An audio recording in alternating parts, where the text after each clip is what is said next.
No carts rolling past, no doors opening, no voices calling for help. This hospital hasn't been used in years.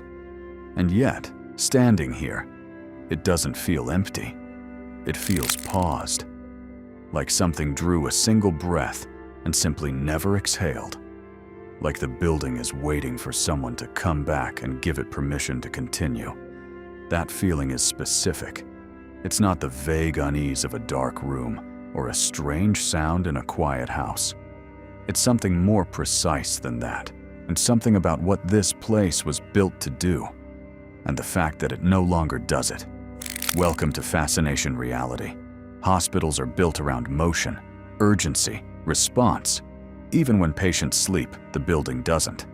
There is always a shift change, always a chart being updated, always someone moving down a hallway with purpose. The architecture itself is designed for speed.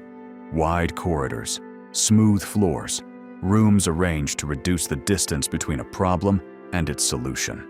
And every door hinge, every light switch, every surface material was chosen with movement in mind. That's what makes a hospital different from other large buildings.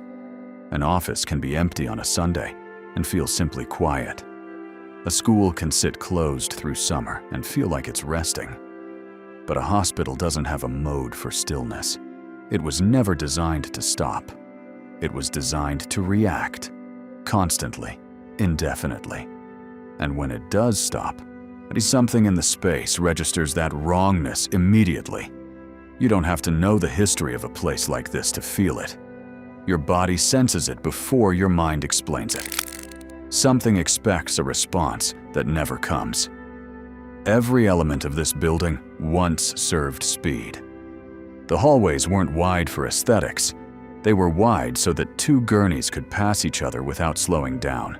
And the rooms weren't arranged by accident. They were positioned so that the distance from a bed to a treatment area was measured and deliberate. The overhead lights weren't installed for atmosphere. They were placed to eliminate shadows in spaces where details matter. All of that intention is still here. The architecture hasn't changed. The layout still suggests the movement it was built to support. Your eyes follow a corridor and expect to see someone at the far end. But your brain registers a doorway and anticipates someone passing through it. The structure keeps making promises that nothing fulfills. That gap between what a space implies and what it delivers is where the discomfort lives. It isn't fear exactly. It's the sensation of reaching for something that isn't there. Over and over again, passively, without trying. The building keeps directing your attention toward activity that no longer exists. This is not the stillness of peace. A forest can be still and feel complete. A library after closing can be still and feel like it belongs to itself. But this stillness is different in character. It's the stillness of interruption, the kind that arrives not at the end of something, but in the middle of it. This hospital didn't finish its work. It didn't slow down gradually, wind through its final days, and close with ceremony. The motion stopped. The people left, and the space remained exactly as it was, holding the shape of everything that used to happen inside it, without being able to return to it or release it. That's a different kind of emptiness than most abandoned places carry. It's not the emptiness of completion. It's the emptiness of a sentence that ends without a period, where the structure is still there, still making grammatical sense up to a certain point, but the meaning was never finished.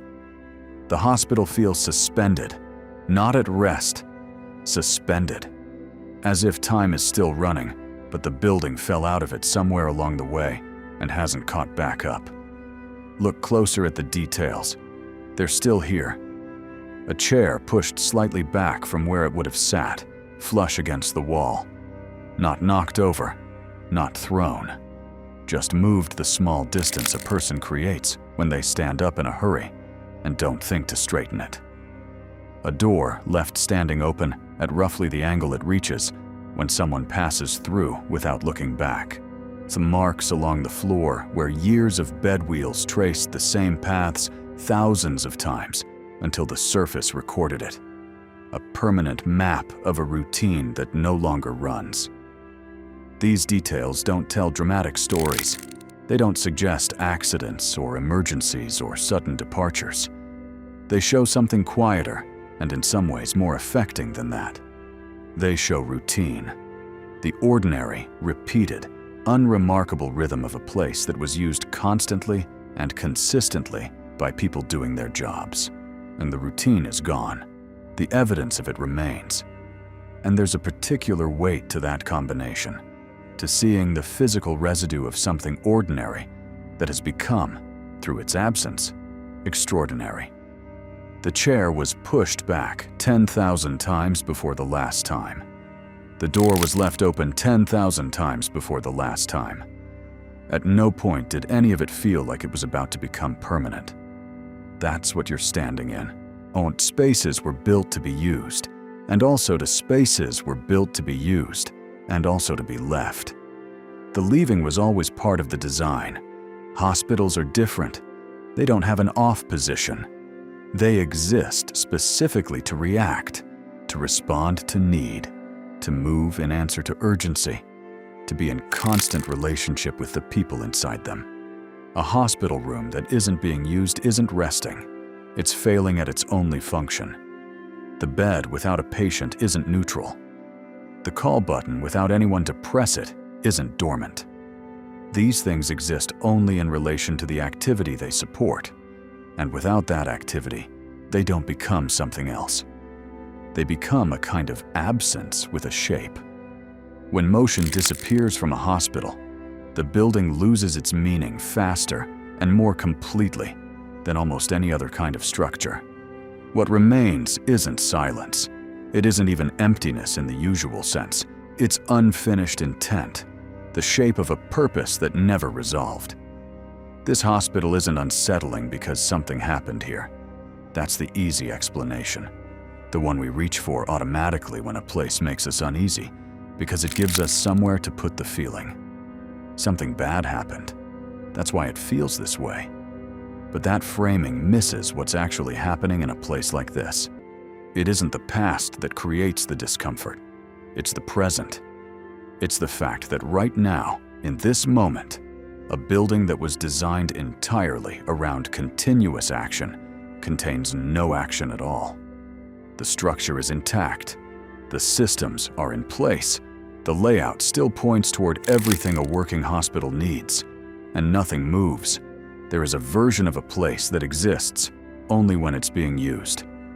A hospital is one of those places. Take away the motion and you don't have a quiet hospital. You have a space that was a hospital and is now something else entirely. Something that doesn't have a name yet. Something that the building itself seems to be waiting to understand. If a place exists only through action, what does it become when action stops? That question doesn't have a comfortable or easy answer. And standing here, in the middle of everything that still remains, it doesn't feel like it needs one. It just stays open. Like this place, still waiting.